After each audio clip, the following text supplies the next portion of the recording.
अच्छा जी, स्टार्ट करते हैं। हमारे पास देखो, अभी तक आप लोगों ने प्रोडिक्ट टेबल देखा है। प्रोडिक्ट टेबल में बहुत सारे एलिमेंट्स देखे हैं, जैसे सोडियम है। सोडियम के ऊपर जो हम नंबर लिखते हैं वो उसका मास नंबर होता है, ठीक है, 23 जो हम लिखते हैं। और नीचे जो लिखते हैं वो प्रोटॉन नंबर होता है, या उसको एटॉमिक नंबर भी कहा है, प्रोटॉन नंबर भी कहा है हमने। इसको हम कहते हैं या तो ये प्रोटॉन नंबर है या एटॉमिक नंबर है। अच्छा, जो ऊपर हम लोग लिखते हैं उसको हम कहते हैं मास नंबर। इसके भी दो तीन नाम हमने दिए हुए थे, या तो इसको मास नंबर बोलोगे या न्यूक्लियन नंबर भी कह सकते हो उसको, या इसको हम लोग एटॉमिक मास भी कहते हैं। बहुत सारी जगह पे एटॉमिक मास का वर्ड भी यूज हुआ होता है। मतलब इस एटम का टोटल मास जो है वो हमें कैसे पता चलेगा, इसके मास नंबर से या न्यूक्लियन नंबर से, ठीक है। और ये सम होता है प्रोटॉन प्लस न्यूट्रॉन का, ठीक है, number of protons plus number of neutrons, उसका मिला के सम होता है। अच्छा, अब जरा समझने की कोशिश करना, ये जो हमारा मास है, अब मैं कह रहा हूँ कि सोडियम जो है वो 23 उसका मास नंबर है, वो मास नंबर है, वो मास नहीं है उसका। अब फॉर एग्जाम्पल, अगर मैं आप लोगों से एक क्वेश्चन पूछूं, मुझे इसका आंसर करना, जो जो कर सकता है इसका आंसर, कि अगर मैं आपसे एक जनरल क्वेश्चन पूछता हूँ कि अगर हम लोगों को पता है कि 1 मीटर कितना बड़ा होता है, ठीक है, 1 मीटर समझ लो इतना बड़ा होता है कि आपके शोल्डर से लेके, आप अगर आप सीधा करते हो अपना हाथ, तो आपके शोल्डर से लेके आपके फिंगर टिप तक का जो डिस्टेंस है वो 1 मीटर के इक्वल होता है, और अराउंड अबाउट। छोटा बड़ा हो सकता है, लोगों के हाथ छोटे बड़े होते हैं। अच्छा, तो जहन में ये सवाल नहीं आता कि 1 मीटर ही इतना बड़ा ही क्यों 1 मीटर होता है, इससे ज्यादा बड़ा 1 मीटर क्यों नहीं है, इससे कम छोटा 1 मीटर क्यों नहीं है? तो कोई इसका जवाब दे सकता है कि इसके पीछे क्या लॉजिक है कि 1 मीटर ही इतना बड़ा है हमारे पास? कोई जवाब मुझे दे सकता है? बेशक माइक खोल के जवाब दे दो, लेकिन मैं ये जानना चाह रहा हूँ कि आप लोगों के माइंड में इसका क्या कॉन्सेप्ट है।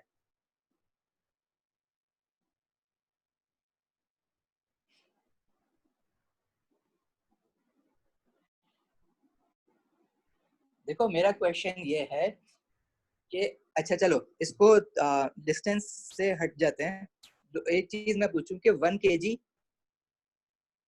इतना, 1 kg आपको पता है कि 1 kg आप अच्छा, लोगों में ये भी कंफ्यूजन होती है। मैं कह रहा हूँ मेरे पास 1 kg एप्पल है, सेब है मेरे पास 1 kg के, और मैं कह रहा हूँ मेरे पास 1 kg वाटर है, और मैं कह रहा हूँ कि मेरे पास 1 kg की ना एयर है। तो इनमें से सबसे ज्यादा उसको उठाने में सबसे ज्यादा मेहनत किस पे लगेगी? मतलब सब इनमें सबसे ज्यादा भारी कौन है, या सबसे ज्यादा हल्का कौन है? 1 kg एप्पल को उठाने में ज्यादा मुश्किल होगी, या 1 kg वाटर को, या 1 kg एयर को? सारे जल्दी से जवाब दे दो मुझे ना। अब किसी ने बोला इक्वल, हया ने बोला वाटर। 1 kg पानी को उठाने में, क्योंकि इसने आज तक सिर्फ पानी उठाया है ना, इसने ये स्टेप तो उठाए नहीं होंगे 1 kg, मार्केट नहीं जाती होगी यार, तो इसको कहीं मिलेगी ही नहीं 1 kg की। और वाटर इसने बॉटल वॉटल उठाई भी है, तो इसको आइडिया है कि जो 1 kg वाटर जो है वो काफी भारी होता है, वो उठता नहीं है। इसके अलावा कोई जवाब देगा इसका?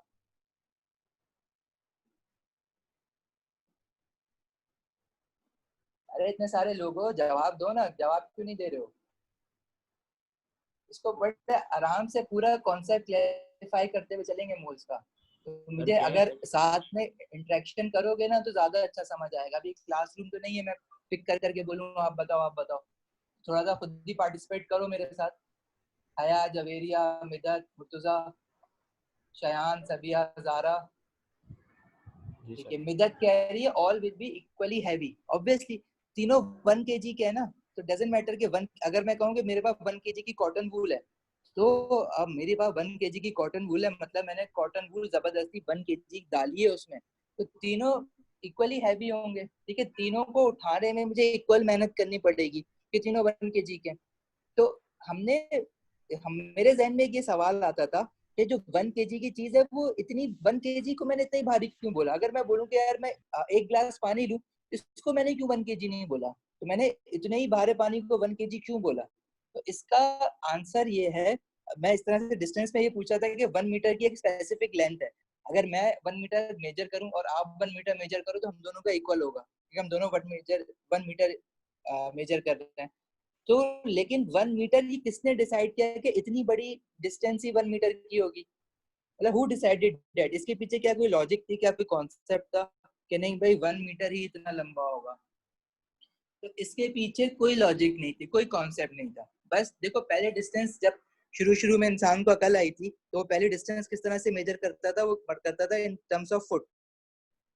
जो फुट या फीट होता है ना, हाइट अक्सर जो होती है वो 5 फुट 12 इंच का है। फीट और इंचेस जो है वो हम जो मेजर किए जाते थे ना, वो उसको फीट इसलिए या फुट इसलिए कहते थे कि लोग जो है वो मेजर करने के लिए कदम चलते थे। अगर आपने अपने रूम के एक एंड से दूसरे एंड तक जाना है, तो आप अपने स्टेप्स गिन लोगे कि मुझे यहाँ से वहां तक चलने में इतने फुट लगे हैं। तो आपने 10 बार अपने जो है वो कदम लिए हैं, तो आपने कहा कि मुझे 10 फुट लगे। ये जो पूरे रूम की डायमेंशन है वो मेरे 10 फुट के इक्वल है। आपने एक पैर यूं रखा, फिर उसके आगे दूसरा पैर रखा, फिर दोबारा आगे पैर रखा, फिर आगे पैर रखा, आपने बोला मुझे 10 फुट लगे। सही है। फिर मसला इसमें क्या हुआ? मसला इसमें ये हुआ कि मेरा पैर बड़ा है, आपका पैर छोटा है, किसी का पैर उससे बड़ा है, किसी का पैर उससे छोटा है। तो सब, जब मैंने रूम मेजर किया तो मैंने बोला यार मुझे ना 10 फीट लगे हैं, ये रूम जो है ना, ये इसकी लेंथ जो है वो 10 फीट है। आपने मेजर किया, आपका जो पैर था वो छोटा था, आपने बोला नहीं 8 फीट है। अब यहाँ पे कॉन्फ्लिक्ट आ गया। मैं कह रहा हूँ 10 फीट का, आप कह रहे हो 8 फीट का है, क्योंकि हम लोगों ने कोई स्टैंडर्ड सेट नहीं किया हुआ। मेरा पैर बड़ा, आपका पैर छोटा है। तो जब ये कंफ्यूजन आना शुरू हुई ना लोगों में, तो उन्होंने बोला कि हमें यार एक स्टैंडर्ड रखना पड़ेगा। हम डिसाइड कर लेते हैं बस 1 फीट अगर इतना बड़ा है ना, तो वो इतना बड़ा ही है, डेट्स इट। उसके अलावा इसका कोई चीज डबल बड़ी होगी तो उसको मैं 2 फीट कह दूंगा, कोई ट्रिपल बड़ी होगी तो मैं 3 फीट कह दूंगा, कोई इस डिस्टेंस का हाफ होगा तो उसको मैं हाफ फीट कह दूंगा। इसी तरह मीटर्स के लिए भी इन्होंने जो है बस एक स्पेसिफिक लेंथ डिसाइड कर ली कि मेरे पास जो मीटर है वो 1 मीटर इतना बड़ा होगा, दैट्स इट। अब ये उन्होंने स्टैंडर्ड बना दिया। अब अगर कोई डिस्टेंस इसका डबल है तो मैं उसको बोल दूंगा वो 2 मीटर है। अगर कोई डिस्टेंस इसका हाफ है तो मैं इसको बोल दूंगा वो हाफ मीटर है। तो इसके पीछे कोई लॉजिक नहीं थी। इसी तरह वजन के लिए, किलोग्राम के लिए भी हमने बस डिसाइड कर लिया कि कोई भी चीज इतनी भारी होगी ना, इसको 1 kg कहेंगे। अब अगर कोई चीज उसके डबल भारी है तो उसको 2 kg कह देंगे, कोई ट्रिपल भारी है तो उसको 3 kg कह देंगे। और हमने क्या करा, एक वेइंग बैलेंस बनाया। वेइंग बैलेंस समझते हो ना, जो तराजू होता है जिसपे वो सब्जी वाले फ्रूट वाले जो है वो वेट करके बताते हैं। तो यहाँ पे क्या करते हैं, वो एक साइड पे स्केल रखते हैं। ठीक है, 1 kg, अगर आपने 1 kg फल लिया है तो यहाँ पे 1 किलोग्राम का वो बट्टा रखेंगे जिसको स्केल कहते हैं इंग्लिश में। 1 kg का स्केल रखेंगे तो क्या होगा, ये वाली साइड, राइट वाली साइड नीचे चली जाएगी। फिर वो क्या करेगा, वो अपने जो भी आपने तोलना है, कोई फ्रूट्स रखे हैं यहाँ पे, तो जब ये इक्वल आ जाएगा ना, तो हम कहेंगे कि ये जो फ्रूट्स यहाँ पे मैंने रखे हैं ये 1 kg के इक्वल हो गए। अगर आपने 2 kg तोलना था तो आप यहाँ पे 2 kg का स्केल रखोगे और फिर फ्रूट डालते रहोगे। जब वो बैलेंस हो जाएगा तो हम कहेंगे कि हमारे पास 2 kg है। तो ये जो 1 kg इतना भारी होता है, इसका डिसीजन किसने लिया? इसका डिसीजन जो सिस्टम ऑफ इंटरनेशनल यूनिट्स वाले हैं, उससे पहले जो साइंटिस्ट की जो और एसोसिएशन थी, उन्होंने डिसाइड कर लिया कि भाई 1 kg इतना भारी है। अब कोई चीज इसके डबल भारी है तो 2 kg बोल देना, ट्रिपल भारी है तो 3 kg बोल देना। तो इस तरह से हमारे पास ये स्टैंडर्ड सेट हुए हुए होते हैं। अच्छा, अब देखो, हम लोगों ने किसी एक पर्टिकुलर स्टैंडर्ड के रेफरेंस लेते हुए उसके रिलेशन में हमने दूसरी चीज मेजर की हुई है। ठीक हो गया? अब अगर आप 1 kg पानी लेके आए हो तो आप 1 kg, इस पे 1 kg पानी रखोगे, 1 kg पानी की बोतल रखोगे तो वो बैलेंस हो जाएगा। 1 kg सेब रखोगे तो भी यही स्केल बैलेंस हो जाएगा। 1 kg ईयर रखोगे तो यही स्केल बैलेंस हो जाएगा। इसी तरह जब मेंडलीव ने पीरियोडिक टेबल बनाया ना, तो पीरियोडिक टेबल में कोई भी हमारे पास एलिमेंट आया, जैसे फॉर एग्जांपल उसके पास एक नया एलिमेंट आया, उसने उसको मेजर करना था कि उसका वजन कितना है। तो अब वजन करने के लिए हमें पता है कि एटम्स जो होते हैं उनके साइजेस तो बहुत छोटे होते हैं, उनके मासेस भी बहुत छोटे होंगे। तो उसको किसके रिस्पेक्ट से मेजर करें? उसने बोला कि यार हम लोग जो है ना, जैसे स्केल बनाते हैं ना बट्टा, हम किसी एक एलिमेंट को ना बट्टा बना लेते हैं या स्केल बना लेते हैं अपना। ठीक है, और उस एलिमेंट को यहाँ पे रखा करेंगे और उसके रिस्पेक्ट से बाकी एलिमेंट्स के वेट जो है ना, बाकी एलिमेंट्स के जो एटम्स है उनके वेट मेजर कर लेंगे। ठीक है, तो बता सकते हो कि ऐसा कौन सा एलिमेंट है जिसको हमने यूज करा और उसका क्या रीजन था? कि हमने एक एलिमेंट को ना स्टैंडर्ड बना लिया, और जिस एलिमेंट को स्टैंडर्ड बनाया उसके पीछे स्टैंडर्ड बनाने का रीजन था। एक एलिमेंट को हमने स्टैंडर्ड बना लिया, हमने कहा कि इसके अगेंस्ट हम बाकी एटम्स के मासेस मेजर करेंगे। ठीक है, एक एलिमेंट स्टैंडर्ड बना लिया हमने, बोला उस एलिमेंट के अगेंस्ट हम बाकी मासेस मेजर करेंगे। और जो हमने जिस एलिमेंट को स्टैंडर्ड बनाया उसका नाम सही लिख रहे हो, वो था कार्बन। अब कार्बन को क्यों स्टैंडर्ड बनाया, उसका रीजन क्या है कि कार्बन बहुत खूबसूरत है, कार्बन तो काला होता है, नो डिस्क्रिमिनेशन, बट कार्बन को बनाने का क्या रीजन हुआ, कोई बता सकता है? कार्बन ही क्यों लिया? शायद मास नंबर उसका कम है। मास नंबर कम है, कार्बन को हमने ना मास नंबर खुद दिया, जैसे मैंने बोला ना 1 kg इतना भारी होता है, कार्बन को हमने मास नंबर अपनी मर्जी से दिया। तो एक साइंटिस्ट था, उसने बोला यार कार्बन को क्या दें क्या दें, उसके जहन में एक अच्छा सा नंबर आया 12, बोला कार्बन को 12 दे देते हैं, हमने खुद दिया। मैं ये पूछना चाह रहा हूँ कि कार्बन ही क्यों लिया, सोडियम ले लेता, मैग्नीशियम ले लेता, क्लोरीन ले लेता। कार्बन लेने की वजह सिर्फ और सिर्फ इतनी है कि carbon is the most abundant element in our nature, in our world. Carbon सबसे ज्यादा पाया जाता है। कार्बन के बारे में याद रखना, carbon is the most abundant element in nature.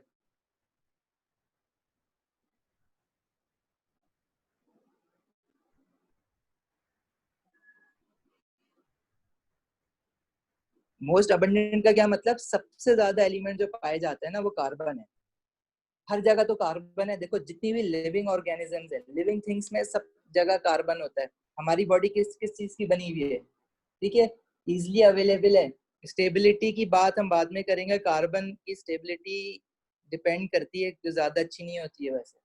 अच्छा, it is the most abundant element, ये हमारे पास मेन रीजन था। हर जगह पे हमें कार्बन मिलता है, कैसे? अब जो मेंडलीव ने कार्बन डाला, साइंटिस्ट ने बाद में देखा कि कार्बन जो है यार, कार्बन तो बहुत रीडली अवेलेबल है, हर जगह पे मिल रहा है। कैसे मिल रहा है कि हमारी ह्यूमन बॉडी देखो, सबसे ज्यादा क्या है दुनिया में, इंसान है ना, और प्लांट्स है, ठीक है। तो वैसे तो सबसे ज्यादा पानी है, पानी में कार्बन नहीं होता, लेकिन बाकी जो चीजें हैं ना, जैसे लिविंग ऑर्गेनिजम्स है, हमारे पास लिविंग ऑर्गेनिजम्स में क्या होता है, फैट्स, प्रोटीन्स, कार्बोहाइड्रेट्स, ठीक है। कार्बोहाइड्रेट्स के तो नाम में ही कार्बन आ रहा है। फैट्स भी कार्बन के बने हुए होते हैं, प्रोटीन में भी कार्बन होता है, कार्बोहाइड्रेट्स में भी कार्बन होता है। इसी तरह प्लांट्स में ले लो, प्लांट्स किसके बने हुए होते हैं, प्रोटीन के और कार्बोहाइड्रेट्स के, ठीक है। तो प्लांट्स के अंदर भी हमारे पास कार्बन है। इसी तरह एनिमल्स ले लो, एनिमल्स भी हम फैट्स, प्रोटीन, कार्बोहाइड्रेट्स के बने हुए ना, जैसे बाकी है, जैसे इंसान भी तो एक एनिमल ही है ना, तो कार्बन उनमें भी है। तो कार्बन इडली अवेलेबल था, सारे लिविंग ऑर्गेनिजम्स में अवेलेबल था।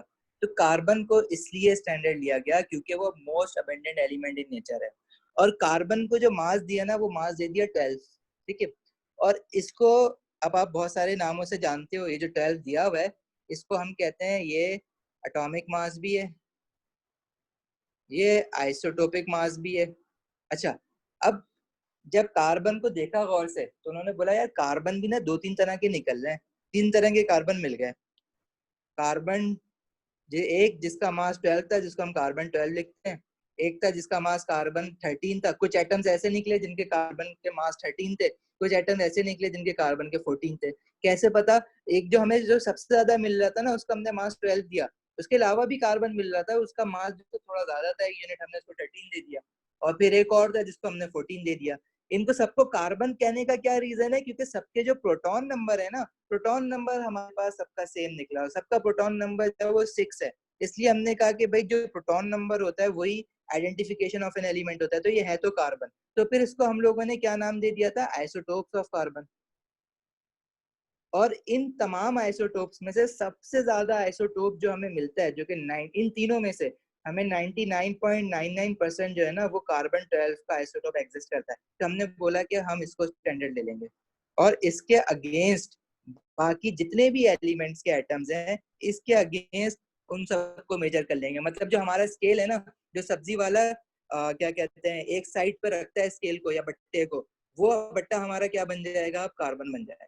सिंपल सी आसान जबान में ये समझ लो कि कार्बन तुम्हारा बट्टा है जो सब्जी वाला राइट साइड पे रखता है कोई फ्रूट या सब्जी मेजर करने के लिए। सही है।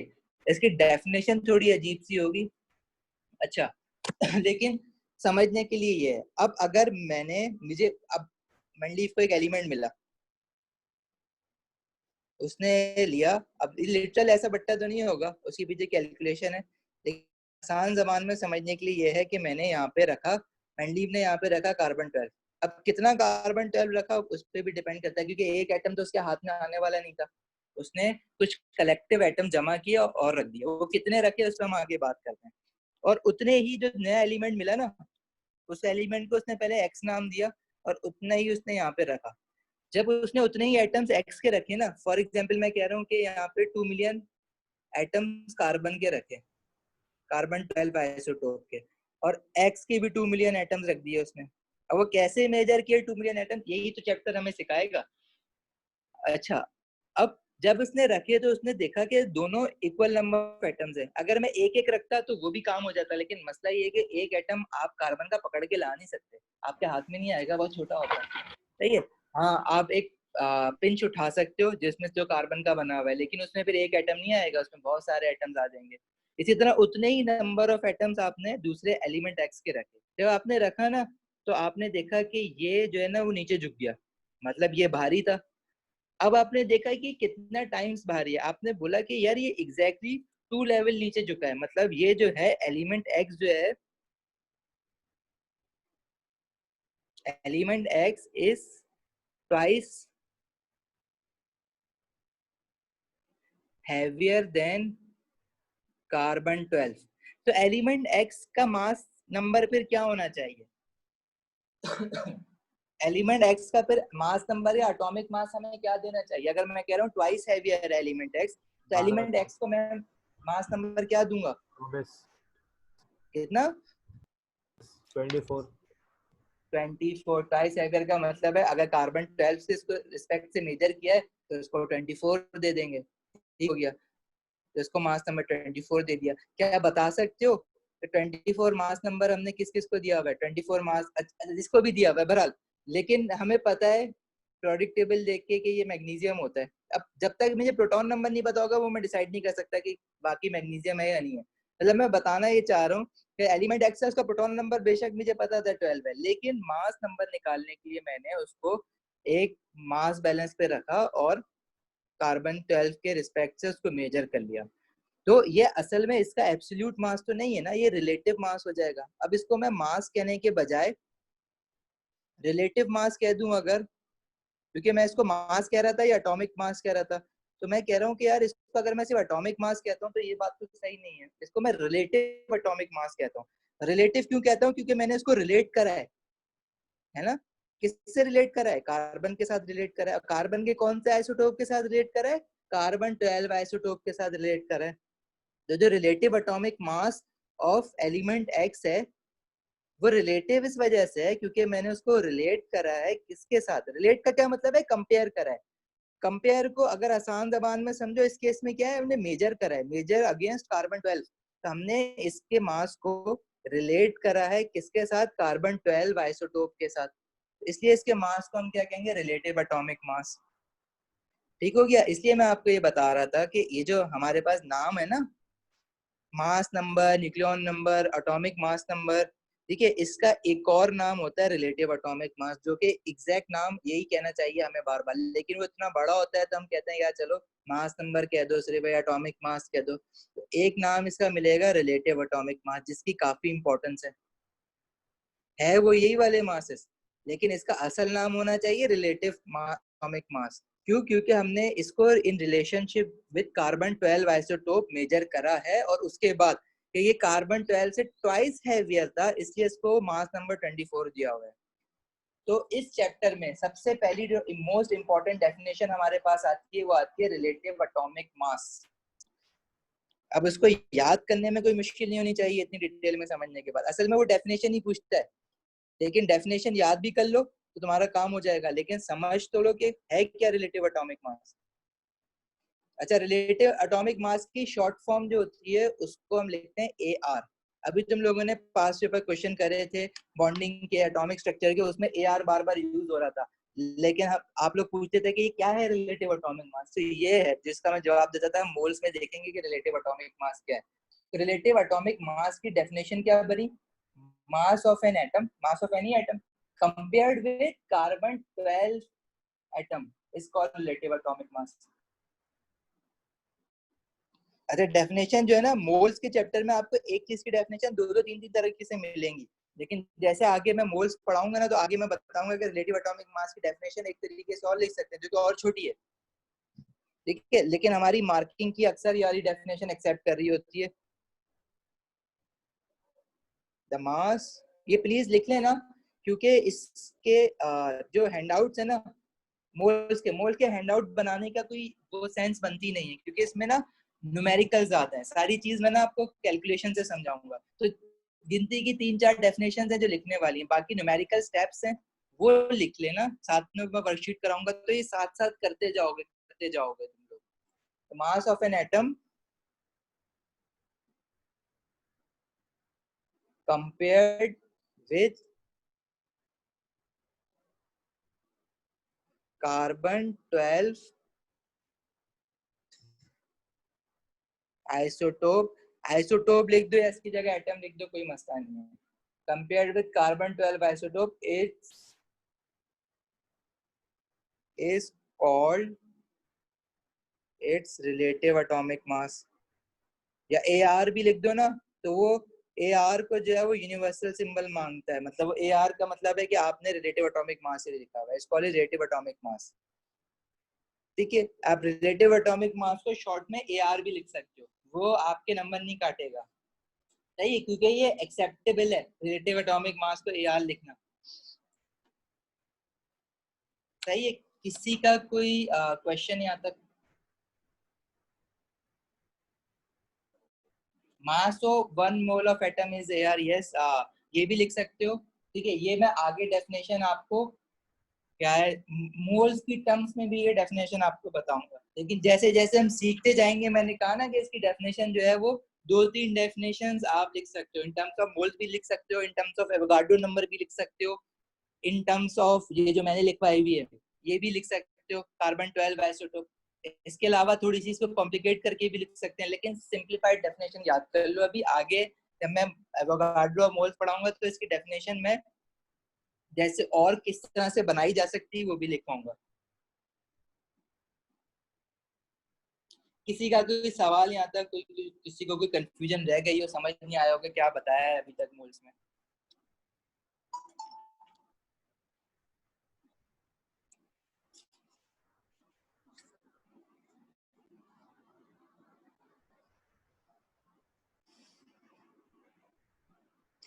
अच्छा देखो, मोल्स के अंदर तुम लोगों को ना मैं सिर्फ कुछ डेफिनेशंस, गिनती की दो तीन डेफिनेशन याद कराऊंगा बस, उसके अलावा मोल्स में हमें कभी कुछ याद नहीं करना पड़ेगा। मोल्स में हमें कोई फॉर्मूला याद नहीं करना, हार्डली दो फॉर्मूले वो याद करेंगे मोल्स का, इसके अलावा कोई फॉर्मूला है ही नहीं, ठीक है। हम बगैर फॉर्मूले के पूरा मोल्स करेंगे, फॉर्मूला हमें कोई भी याद नहीं करना है मोल्स के लिए, सही है। यहाँ तक कोई सवाल नहीं है, मैं आगे बढ़ जाऊँ? अगर रिलेटिव एटॉमिक मास की एग्जांपल्स लो, जैसे सोडियम है उसका मास एट 23, तो ये 23 जो है ना वो असल में रिलेटिव एटॉमिक मास है, जिसको मैं AR भी लिख सकता हूँ। AR ऑफ सोडियम है 23। इसी तरह मैं कैल्शियम की बात करूं तो AR ऑफ कैल्शियम है 40। इसी तरह मैं क्लोरीन की बात करूं तो AR ऑफ क्लोरीन कितना है 35.5। सही है, ये इनके एटॉमिक मासेस हैं, जिसको फुल में कहना चाहिए रिलेटिव एटॉमिक मासेस, लेकिन हम जल्दी में बता एटॉमिक मास कहते रहते हैं, कोई मसला नहीं है। बात समझ आनी चाहिए कि असल कॉन्सेप्ट हमारे पास ये होता है रिलेटिव एटॉमिक मास असल में होता क्या है। अच्छा, अब अगर मेरे पास ये कुछ एटम्स मिलके, ये एक एलिमेंट या दो एलिमेंट मिलके अगर मॉलिक्यूल बना लेता है या कंपाउंड बना लेता है, फॉर एग्जांपल मेरे पास क्लोरीन है, वो Cl2 बना हुआ है, तो इसका अगर हम मास निकाल लेते तो हम कैसे निकाल लेते? 2 इंटू 35.5 71, ठीक हो गया। अच्छा, फिर उसके अलावा मेरे पास NaCl था, सोडियम क्लोराइड, उसका अगर हम निकाल लेते तो क्या कर रहे थे? सोडियम 23, क्लोरीन 35.5, ठीक है। तो 23 प्लस 35.5 कितना हो जाता है? 58.5। तो ये हमने क्या किया है, इसमें जितने भी एटम्स हैं उनके रिलेटिव एटॉमिक मासेस ऐड कर दिए, ठीक हो गया। अब जैसे ये कैल्शियम कार्बोनेट, तो इसका हम कैसे निकालते थे? कैल्शियम 40 होता है कैल्शियम का रिलेटिव एटॉमिक मास, इसमें एक कार्बन है, एक कार्बन का 12 होता है, और इसमें 3 ऑक्सीजन है, तो एक ऑक्सीजन का 16 होता है, तो उस ऑक्सीजन को 16 को 3 टाइम्स ऐड करो या सिंपल क्या करो, 3 से मल्टीप्लाई कर दो उसको, तो ये कैल्शियम कार्बोनेट का मास आ जाएगा। ठीक है, अब ये जो हमारे पास हमने क्या किया, सारे एटम जितने भी इस फॉर्मूले में प्रेजेंट हैं उसके एटॉमिक मासेस को ऐड कर लिया, तो ये असल में हमारे पास क्या है, मॉलिक्यूल बन जाता है कोई, या कंपाउंड बन जाता है, या इसको हम कहते हैं कि यार एक पूरा फॉर्मूला बना हुआ है या मॉलिक्यूल बना हुआ है। तो इसको हम लोगों ने एटॉमिक मास तो अब इसको नहीं कह सकते ना, क्योंकि ये एक पूरा हमारे पास मॉलिक्यूल्स बने हुए हैं या कंपाउंड बने हुए हैं, इसलिए इसको नाम दे दिया गया रिलेटिव मॉलिक्यूलर मास, और उसकी शॉर्ट फॉर्म हमने लिख दी एमआर। अब जब भी एमआर का वर्ड आएगा ना, तुम समझ जाओगे या तो ये मॉलिक्यूल है या कंपाउंड है, ये कोई एक सिंगल एटम नहीं है। ठीक है, और जब भी एआर का वर्ड आएगा तो आप समझ जाओगे कि ये भाई ये किसी एक एलिमेंट की बात, एलिमेंट के स्पेसिफिक एटम की बात कर रहा है। ठीक हो गया। तो अब अगर मैं तुमसे पूछूं कि रिलेटिव मॉलिक्यूलर मास की डेफिनेशन क्या है, तो आप क्या बोलोगे, mass of a substance made of molecules is known as relative molecular mass. ठीक है, तो आपको रिलेटिव एटॉमिक मास पता होना चाहिए, रिलेटिव मॉलिक्यूलर मास क्या है, और definition of relative atomic mass आपको अच्छी तरह से पता होनी चाहिए। The mass of an atom compared with carbon 12 isotope is called relative atomic mass. Molecular mass की भी ये डेफिनेशन बन जाएगी, mass of an molecule compared with carbon 12 isotope is called relative molecular mass. ठीक है, अच्छा, रिलेटिव मॉलिक्यूलर मास, इसको अक्सर रिलेटिव फॉर्मूला मास भी कह देते हैं। ठीक है, क्योंकि ये फॉर्मूला बन रहा है ना, तो रिलेटिव फॉर्मूला मास भी इसका नाम पड़ जाता है। ठीक है, मॉलिक्यूल्स के लिए चलो ये तो क्लोरीन मॉलिक्यूल है, अब ये सोडियम क्लोराइड कैल्शियम कार्बोनेट ये कंपाउंड्स हैं। ठीक है, आयनिक जो आयनिक बॉन्डिंग जिनमें होती है उनको कंपाउंड्स कहते हैं, तो इसके लिए उसने रिलेटिव फॉर्मूला मास का वर्ड यूज किया हुआ है। ठीक है, अक्सर रिलेटिव कंपाउंड मास भी इसको कहा जाता है, लेकिन हमारे सिलेबस में या तो रिलेटिव मॉलिक्यूलर मास उसने कहा है कि उसको बोलो, या रिलेटिव फॉर्मूला मास उसको बोल दो। ठीक है, इसको भी फिर एमआर से ही लिखेंगे। सही है, कंपाउंड्स जो होते हैं वो आयनिक होते हैं ना, और ये इसमें आयनिक कंपाउंड है, मतलब आयंस बनेगा। ये आयंस आयंस जब बनते हैं तो मास नंबर तो चेंज नहीं होता ना, इलेक्ट्रॉन या तो लूज हो रहा होता है या गेन हो रहा होता है, इसलिए मास नंबर तो चेंज नहीं होता। ठीक हो गया, तो हम लोग जो इनके मास फॉर्मूला मास निकालेंगे वो एटॉमिक मासेस ही यूज करते हुए निकालेंगे, क्योंकि मास नंबर चेंज नहीं हो रहा। जब हमारे क्या कहते हैं आयन बनता है तो इलेक्ट्रॉन लूज और गेन होते हैं, और जो मास नंबर बनता है वो किससे बनता है, किसी भी एटम के न्यूक्लियस से बनता है, और न्यूक्लियस में प्रोटॉन और न्यूट्रॉन होते हैं। तो प्रोटॉन और न्यूट्रॉन तो अपनी जगह पे इंटैक्ट रहते हैं, वो तो ना लूज हो रहे होते हैं ना गेन हो रहे होते हैं, सिर्फ इलेक्ट्रॉन आगे पीछे हो रहे होते हैं। सही है, तो 3 टर्म्स हम लोगों ने अभी तक देखी है, रिलेटिव एटॉमिक मास, रिलेटिव मॉलिक्यूलर मास, रिलेटिव फॉर्मूला मास, ये दोनों एक ही हैं, दो नाम दिए हुए अलग अलग, कोई इसमें कोई खास बात नहीं है। सही है, तो अब तक हम लोगों ने ये देखा कि कार्बन को हम लोगों ने एक स्टैंडर्ड लिया है in order to measure the masses of other elements. ठीक है, और उसके बाद फिर हम लोगों ने एटॉमिक मास और मॉलिक्यूलर मास और फॉर्मूला मास इन चीजों को डिफाइन कर लिया है। जहां तक किसी का कोई क्वेश्चन कुछ समझ ना आया हो, कुछ पूछना चाहते हो तो फील फ्री टू आस्क, क्योंकि कॉन्सेप्ट अपना क्लियर करके चलो आगे।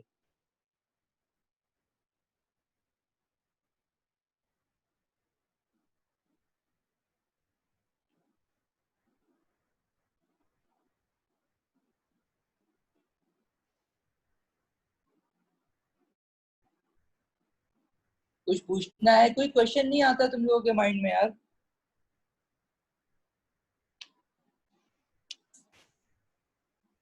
नथिंग, चलो अगर सर नहीं है ना, जी बोलो।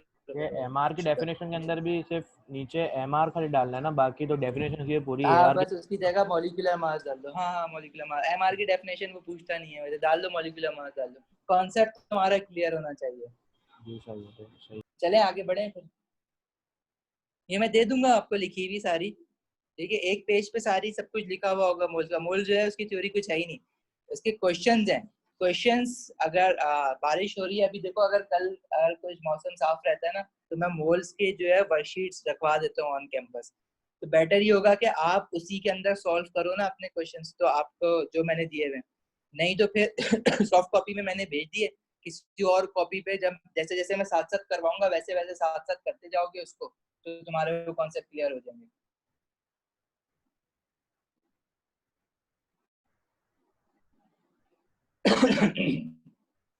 तभी आप जो पूछ रहे हो वो, हम मोल्स पे अभी जा रहे हैं तो हम बात करते हैं मोल्स का। अभी तक तो मैंने नाम ही नहीं लिया है मोल्स का, मोल्स होता क्या है।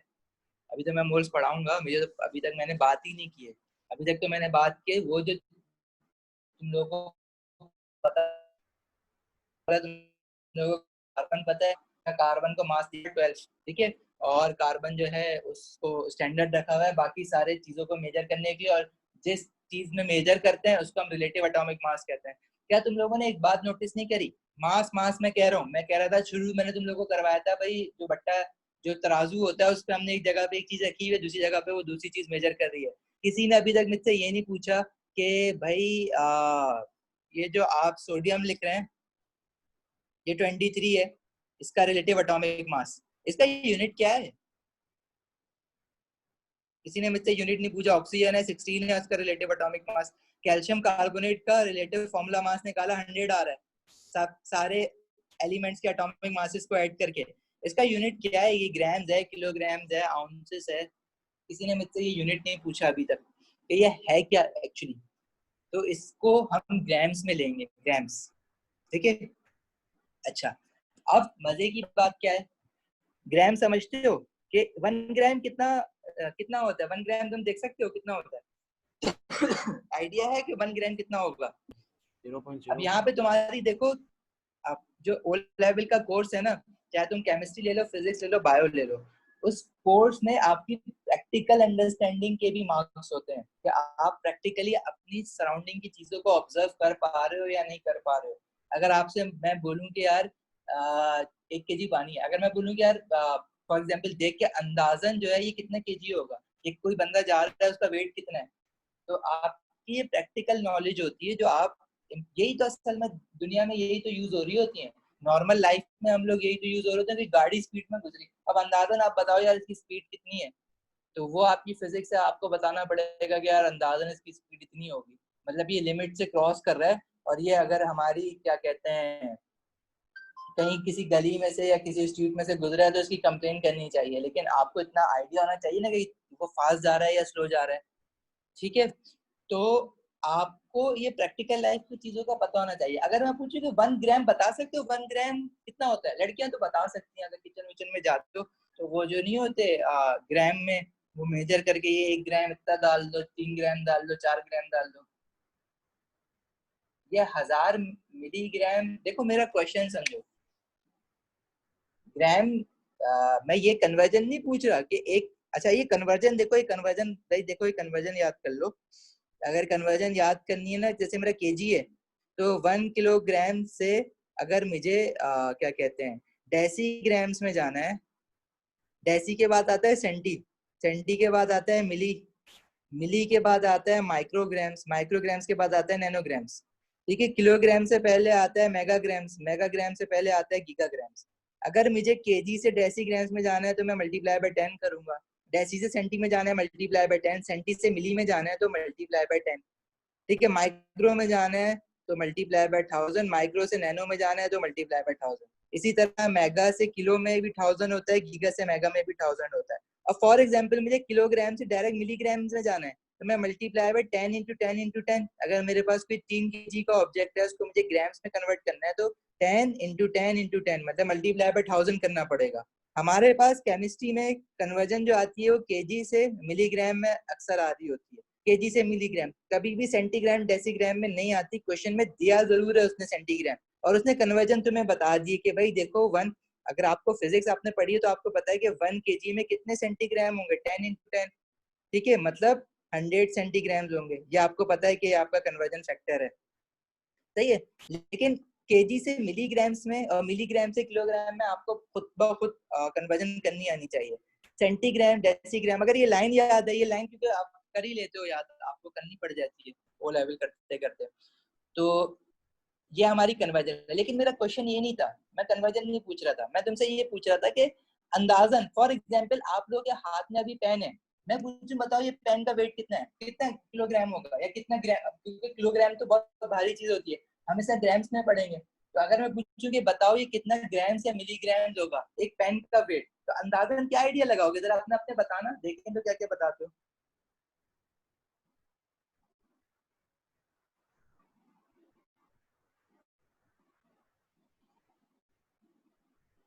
कोई पेंसिल किसी के हाथ में है या पेन, 0.1 क्या, शयान यूनिट के साथ बताओ 0.1 व्हाट।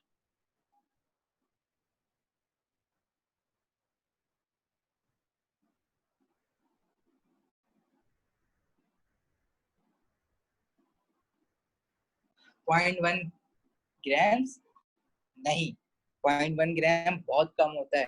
ठीक है, पेन जो होगा ना आपका, जो सिंपल फाउंटेन पेन अच्छा वाला भारी वाला, तो वो तकरीबन होगा 0.1 से 0.2 किलोग्राम्स का। मतलब अगर मैं उसको कह दूं, आप 0.1 जो कह रहे हो 0.1 किलोग्राम तकरीबन होगा। मतलब कितने ग्राम्स हो जाएगा, उसको ग्राम में कन्वर्ट करो तो मल्टीप्लाई बाय 1000 करोगे तो 1230 ना, तो 100, मतलब वो 100 ग्राम्स के बराबर, 100 मिलीग्राम्स के बराबर होगा। सही है, 100 मिलीग्राम्स के तकरीबन वो बराबर होगा। समझ आती है बात। 0.1 kg की अगर मैं बात करूं तो, सॉरी 100 क्या कहते हैं, मिलीग्राम्स कह रहा हूँ, ग्राम्स के, 100 ग्राम्स के बराबर होगा। मिली में तो और एक मल्टीप्लाई में मुझे 3 जीरो और करने पड़ेंगे, तकरीबन 100 ग्राम होगा वो, 0.1 ग्राम नहीं होगा, तकरीबन 100 ग्राम का तुम्हारा जो पेन होता है ना वो 100 ग्राम के बराबर। अच्छा, देखो बताने का मकसद ये है कि अगर आप एक चुटकी नमक ले लो ना, एक चुटकी नमक भी जो होता है ना, वो तुम्हारा क्या कहते हैं 5-6 ग्राम्स के बराबर हो जाता है। ठीक है।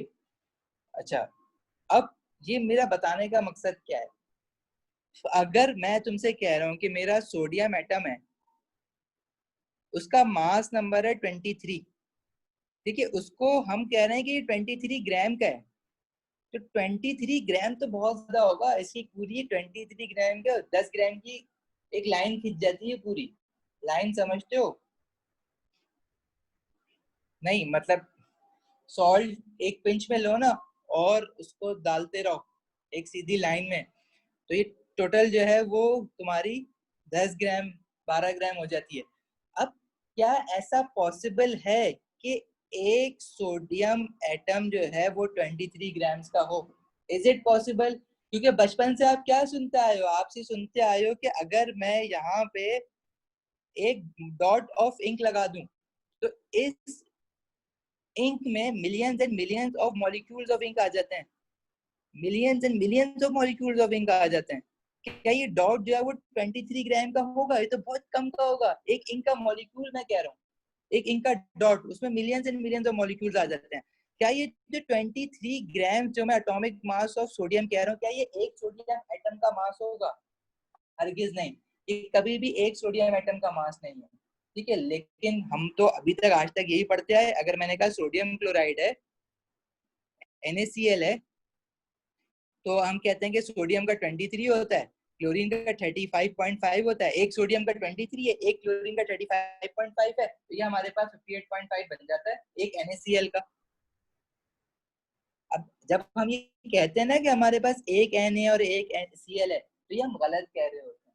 ठीक है, असल में वो हमारे पास वन सोडियम एटम नहीं होता।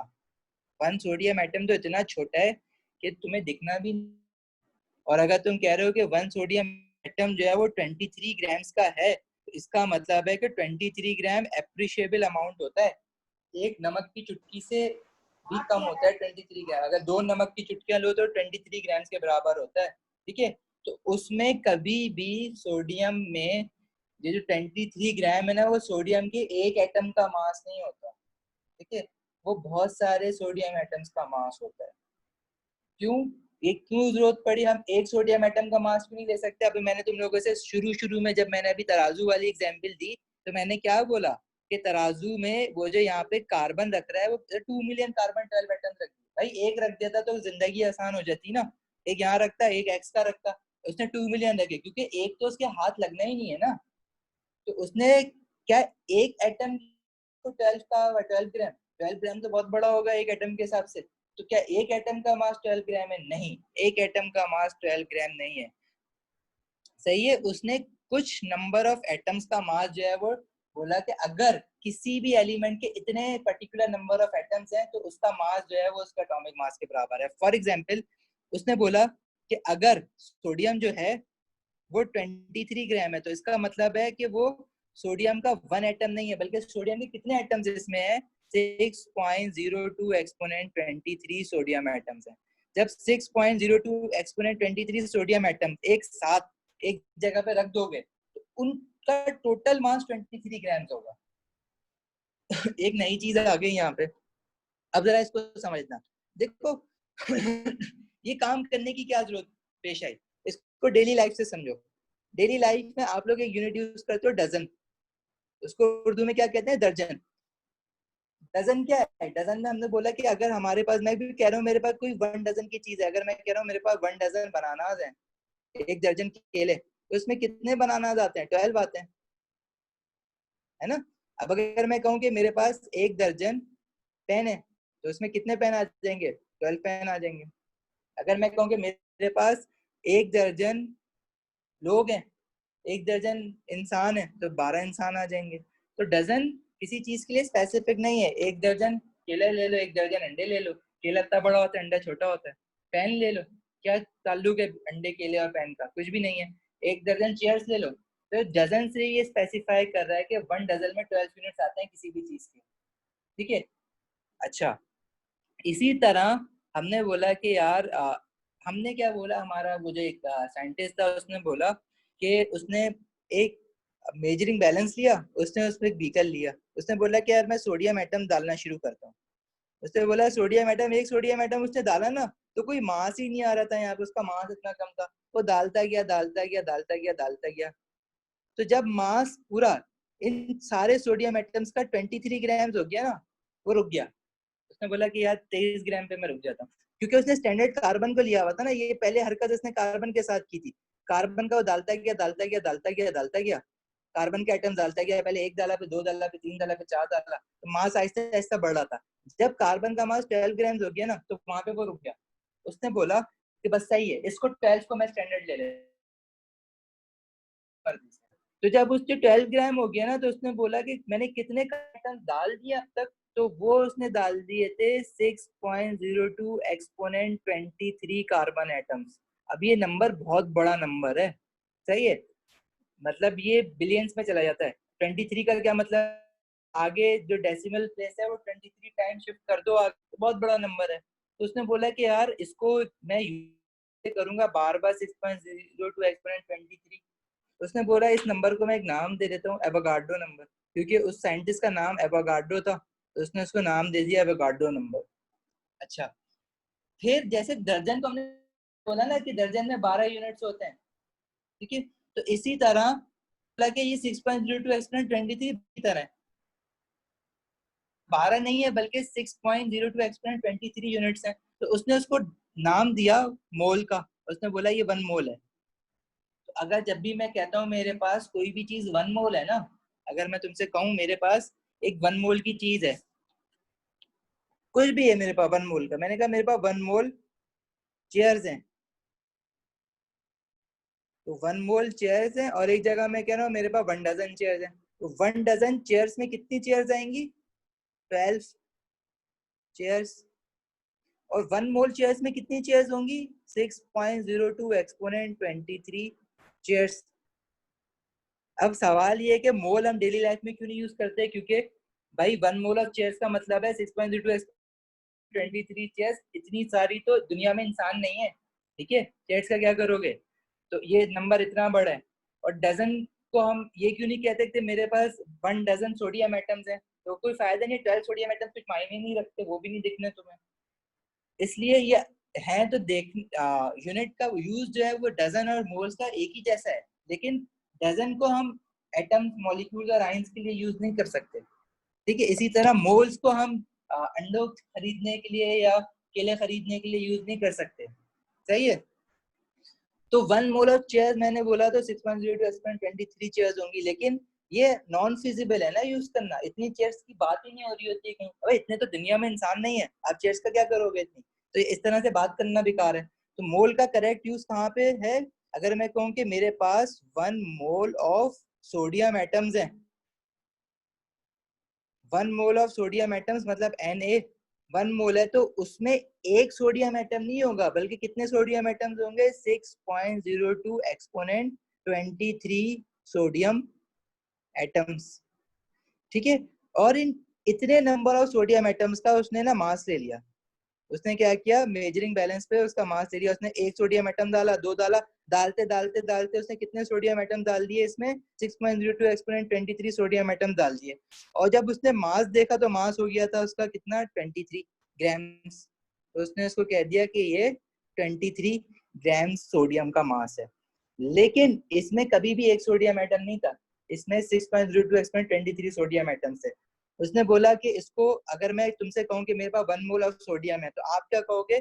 अच्छा, आपके पास 6.02 एक्सपोनेंट 23 सोडियम एटम्स हैं, जिनका मास जो है टोटल मास 23 ग्राम होना चाहिए। तो 23 grams is never the mass of 1 sodium atom, but Avogadro number of sodium atom. इस नंबर का नाम है एवोगाड्रो नंबर। ठीक है, अब इसी तरह अगर कोई मॉलिक्यूल भी बनता है ना, जैसे सोडियम क्लोराइड बनता है, अब अगर आप इसका 23 प्लस 35.5 कहते हो, तो 23 में आपने कितने सोडियम एटम्स लिए हैं? आपने एक तो नहीं लिया, 6.02 एक्सपोनेंट 23 सोडियम एटम्स लिए हैं। इसी तरह आपने क्लोरीन कितने लिए? क्लोरीन का मास भी रिलेटिव एटॉमिक मास है, ये भी एक क्लोरीन एटम का तो मास नहीं है, ये भी कितने क्लोरीन एटम्स का मास है? 6.02 एक्सपोनेंट 23 क्लोरीन एटम्स का मास है। तो इसको मिला के जो सोडियम क्लोराइड बन रहा है, तो क्या वो एक मॉलिक्यूल ऑफ सोडियम क्लोराइड बन रहा होगा? नहीं, वो भी कितने बन रहे होंगे? 6.02 एक्सपोनेंट 23 सोडियम क्लोराइड के मॉलिक्यूल्स बन रहे होंगे। ठीक है, मतलब अगर मैं आपसे कहूं कि मेरे पास क्या कहते हैं, चीनी है, 1 कप चाय बनानी है, तो मैंने 1 चम्मच चीनी डाली, 1 चम्मच पत्ती डाली, तो 1 कप चाय बन गई। ठीक है, 2 कप तो नहीं बनेगी ना, 1 चम्मच चीनी, 1 चम्मच पत्ती, 1 कप चाय बनी है उससे। इसी तरह 1 मोल ऑफ सोडियम अगर मैं लेता हूँ और 1 मोल ऑफ क्लोरीन अगर मैं लेता हूँ, तो उससे 1 मोल ऑफ NaCl बनेगा। अब ये नहीं कह देना कि 2 मोल ऑफ NaCl बन रहा है, 1 मोल बनेगा, क्योंकि दोनों मिला के एक चीज बननी है ना। जैसे 1 चम्मच चीनी 1 चम्मच पत्ती ली, तो 2 कप चाय तो नहीं बन जाएगी ना, चाय 1 कप ही बनेगी, क्योंकि दोनों मिलके 1 कप बना रहे हैं। इसी तरह 1 mole of sodium, 1 mole of chlorine, 1 mole of sodium chloride बना रहा है।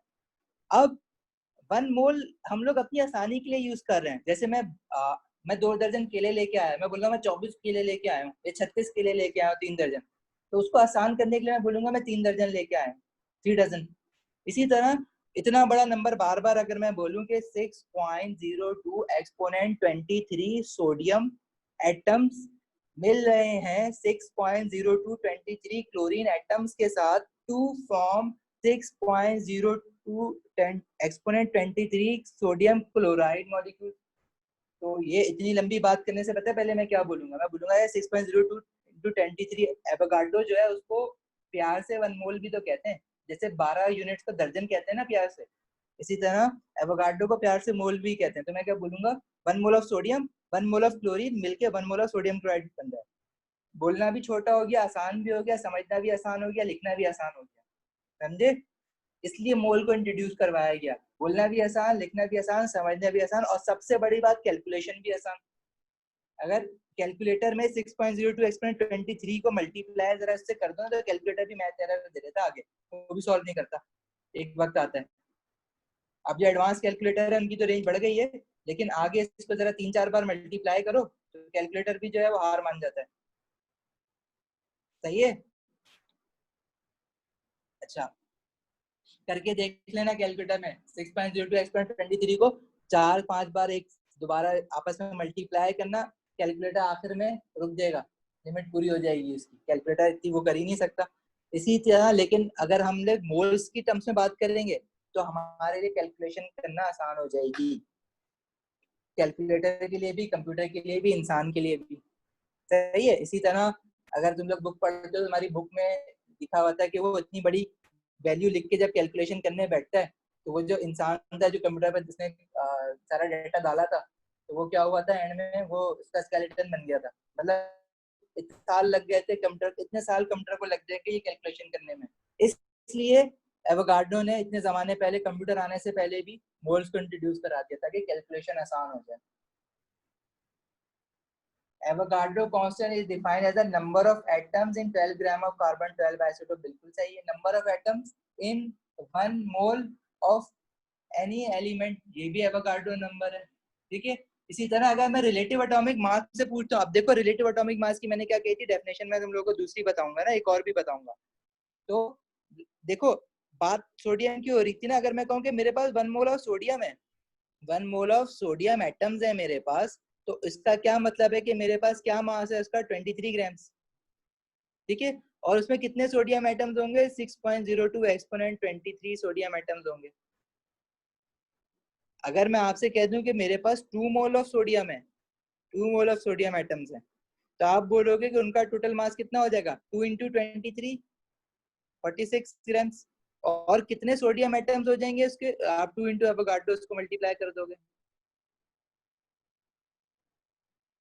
इसी तरह अगर मैं आपसे कहूं कि मेरे पास 1 मोल ऑफ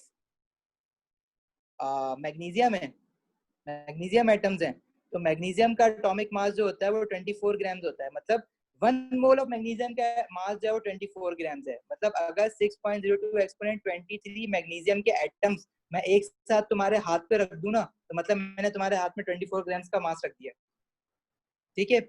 इसी तरह अगर मैं आपसे कहूं कि मेरे पास 1 मोल ऑफ कार्बन एटम्स हैं,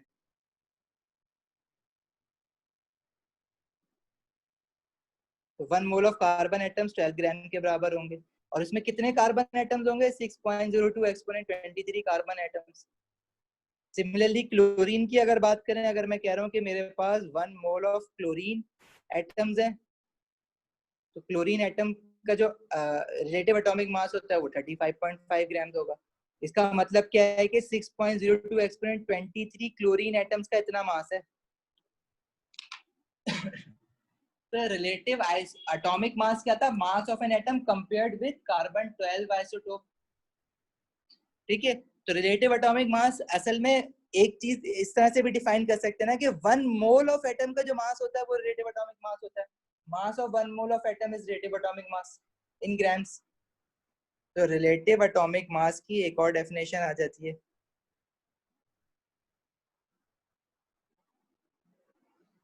AR, mass of 1 mole of atoms compared with 1 mole of carbon 12 atoms। Carbon 12 पूरा लिख लो।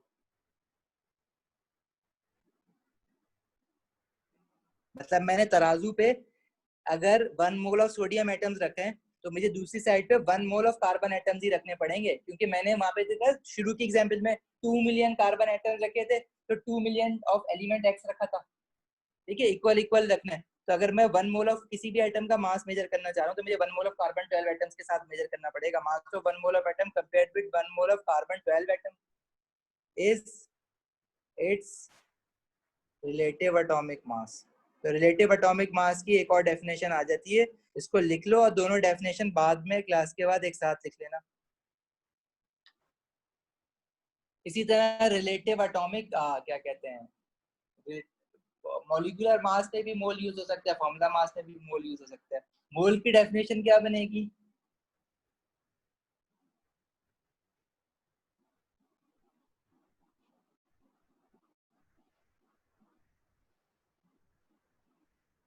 अब यहाँ तक कोई प्रॉब्लम है किसी को,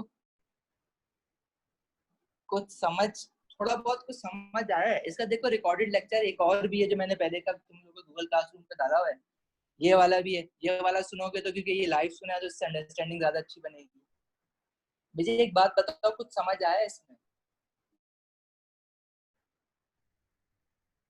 amount of substance which contains Avogadro constant is called mole. Yes, mole की डेफिनेशन ये बन जाती है, ठीक है। मोल की है कि amount of substance that contains the same number of atoms as that of carbon 12, atoms, ठीक है।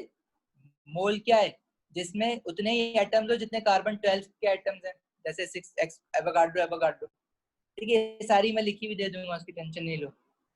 अच्छा देखो, मोल जो है वो एक बड़ा मुश्किल कॉन्सेप्ट है समझने के लिए, इसको थोड़ा सा ध्यान से साथ लेके चलना, क्योंकि मोल्स का कॉन्सेप्ट अगर क्लियर हो जाता है तो फिर बड़ा मजा आएगा केमिस्ट्री करने में। एटीपी में टाइट्रेशन के क्वेश्चन आएगा, वहां फंसोगे, और मोल से क्वेश्चन में तो वैसे भी फंसोगे, और भी दो चार जगह वो मोल डाल देता है। उसके अलावा ए लेवल में तो बड़ा फंसोगे मोल्स में। तो मोल्स की कॉन्सेप्ट जो है ना वो क्लियर करके चलना। मोल सिर्फ जो मोल्स में हम कैलकुलेशन करेंगे ना, वो कैलकुलेशन का जो प्रोसीजर है करने का, वो सिर्फ तुम्हें केमिस्ट्री में हेल्प नहीं कर रहा होगा, वो तुम्हें फिजिक्स में भी हेल्प कर रहा होगा, वो तुम्हें मैथ्स में भी हेल्प कर रहा होगा।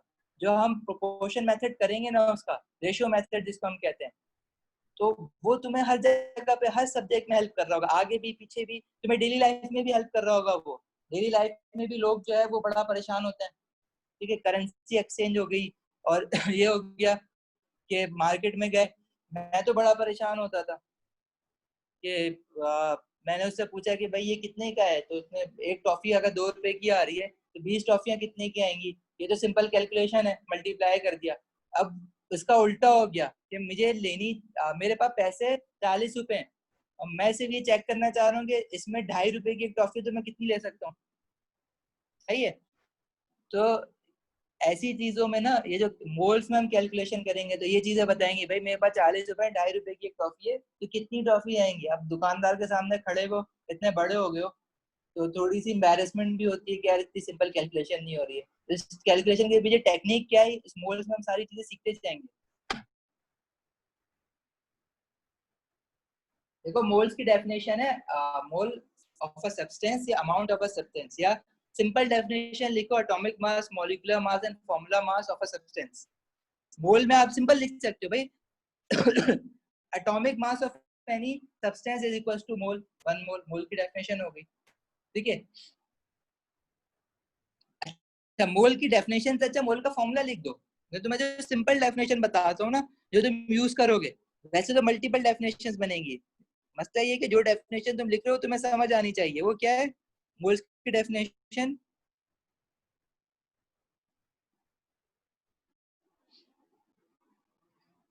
मोल्स की डेफिनेशन लिखना, मास पर यूनिट, मोल लिखना मास ऑफ अ सब्सटेंस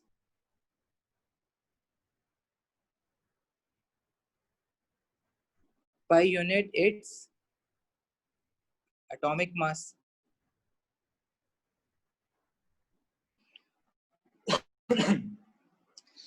देखो मोल्स का फॉर्मूला होता है नंबर ऑफ मोल्स। अगर मुझे किसी भी चीज के मोल्स निकालने हैं ना, तो मैं बोलूंगा कि बताओ कितना मास अभी मेरे पास पड़ा हुआ है उसका, तो वो होता है उसका मास इन ग्राम, मास ग्राम्स में उसका मास लो, डिवाइडेड बाय, अगर वो एटम है तो उसका एटॉमिक मास से डिवाइड कर दो। अगर मैं कह रहा हूँ कि मेरे पास जो है ना वो 105 ग्राम्स ऑफ सोडियम एटम पड़े हुए हैं, तो मैं तुमसे पूछ रहा हूँ कि बताओ उसमें मोल्स कितने हैं, तो आप बोलोगे कि भाई मुझे पता है कि जो सोडियम का एटॉमिक मास पीरियोडिक टेबल में दिया हुआ है ना, वो 1 मोल ऑफ सोडियम एटम का मास है। जो 23 ग्राम है वो 1 मोल का है, ठीक है। तो अगर मुझे उसने 105 ग्राम दिए हुए हैं तो उसमें कितने मोल्स होंगे, ये रेशियो मेथड होता है कि 1 मोल में 23 ग्राम है तो 105 ग्राम में कितने मोल्स होंगे। तो ग्राम्स के नीचे ग्राम्स लिखा और मोल्स के नीचे मोल्स लिखा, मोल्स निकालना है तो वो एक्स हो जाएगा, इसको क्रॉस मल्टीप्लाई करोगे तो हो जाएगा 1 into 105 is equal to x into 23। X कितना आ जाएगा 105 डिवाइडेड बाई 23, तो हमारे पास कितने मोल्स आ जाएंगे 105 divide by 23 would give me 4.56 moles. तो मतलब सोडियम के 105 ग्राम ऑफ सोडियम में 4.56 मोल्स हैं। अच्छा, मोल को शॉर्ट फॉर्म में MOL लिखते हैं, उसकी मोल की पूरी स्पेलिंग MOL ही होती है, लेकिन यूनिट उसका MOL होता है। जैसे मीटर होता है ना, METER मीटर, लेकिन सिंबल क्या लिखते हो M, इसी तरह मोल की स्पेलिंग MOL ही है, यूनिट की जगह लिखोगे MOL मोल, ठीक है। अच्छा, अब ये जो फॉर्मूला बना है ये कहाँ से बना, देखो मैंने बोला कि मुझे पता है कि 1 मोल किसी भी एटम का उसके किसके बराबर होता है, एटॉमिक मास के। अब अगर मुझे इसका कोई भी XYZ मास दिया हुआ है जो कि एटॉमिक मास नहीं है, उससे ज्यादा भी हो सकता है उससे कम भी हो सकता है, वो उसका मास इन ग्राम है जो मुझे प्रैक्टिकली दिया हुआ है, तो उसमें कितने मोल्स होंगे वो N है। इसको क्रॉस मल्टीप्लाई करोगे तो क्या बनेगा, 1 into mass in gram is equal to AR into N। Mass in gram लिखने का क्या मकसद है कि अगर आपको कोई भी किसी भी चीज का मास ग्राम में नहीं है, किलोग्राम में, तो उसको ग्राम में कन्वर्ट करना। तो यहाँ से अगर N को सब्जेक्ट बनाओ, नंबर ऑफ मोल्स है ना N, इसको सब्जेक्ट बनाओ तो क्या बनेगा, mass in gram divided by atomic mass, जैसे यहाँ पे बना। तो ये फॉर्मूला या तो डायरेक्ट याद कर लो, अगर याद नहीं होता तो रेशियो मेथड याद करो। फॉर्मूला तो मैं एडवाइस करता हूँ कि कोई याद नहीं करो उसमें, सिवाय मोल्स का एक फॉर्मूला याद करना है, एक कंसंट्रेशन का फॉर्मूला याद कराऊंगा, इसके अलावा तुम्हें कोई फॉर्मूला मैं याद करवाऊंगा ही नहीं इसमें, ठीक है। फॉर्मूले की जरूरत नहीं है हमें, हम रेशियो मेथड यूज करेंगे, बस हमें एक लाइन याद करनी होगी, उस लाइन को हम यूज करेंगे पूरे मोल्स में। कोई क्वेश्चन, कोई कंफ्यूजन यहाँ तक, कुछ पूछना चाहते हो, कुछ बताना चाहते हो एक्स्ट्रा, या जाके बारिश में नहाना चाहते हो, बता दो जल्दी जल्दी, क्या करना है, क्लास खत्म करें।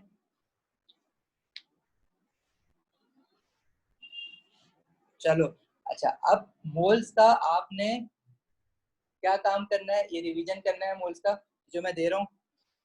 इसका वीडियो लेक्चर भेजता हूँ, वो लेक्चर देखो तसल्ली से बैठ के। अच्छा, इसका एक और वीडियो लेक्चर होगा जो कि पुराना है, तो वो मेरी एक वर्कशॉप का वीडियो लेक्चर है। वो इसलिए वो ऑनलाइन था क्योंकि जब लॉकडाउन हो रहा था तो जब मैंने करवाया था, तो वो देखो, वो पूरा है, मोल्स पूरा उसमें कवर हुआ हुआ है, ठीक है। या ये वाला देखो, एक ही बात है, ये थोड़ा ज्यादा डिटेल में क्योंकि हम लाइव गए हुए हैं, तो लेकिन कल की क्लास तक ना इसका कॉन्सेप्ट बिल्कुल पक्का करो, क्योंकि हमने अब इससे आगे बढ़ना है, और इससे आगे बढ़ने का मतलब ये है कि हमारे लिए थोड़ी सी चीजें